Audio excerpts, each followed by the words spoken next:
Ginathag ni General Service Office Head Engineer Neil Ravenna nga wala sang lamod politika ang ila pagpanghatag sang tubig sa syudad sang Iloilo. So kay Ravenna wala sila sang pili sa ginahatagan sang tubig kung nagakinahanglan ang isa ka barangay. Dugang pa niya nga handa sila mag-facilitate sa mga barangay nga nag-request sang tubig sa ila. Sa amon yan, no? Sa amon side, we could clearly say nga wala gid.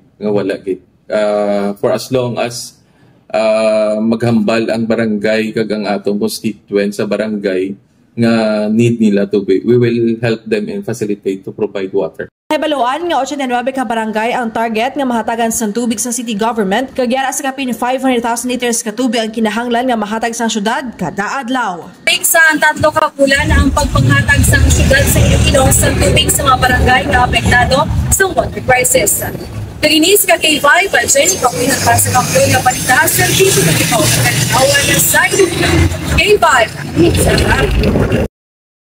Ang ining balita ang ginadulong sa inyo sang DTX Coffee Mix. Himo sa natural nga sangka pareho sang amarkuso, chia seeds, the sugared cane extract powder. DTX Coffee Mix. Nakakapi ka na, naka-detox ka pa. DTX Coffee Mix. Mabakal sa mga butika.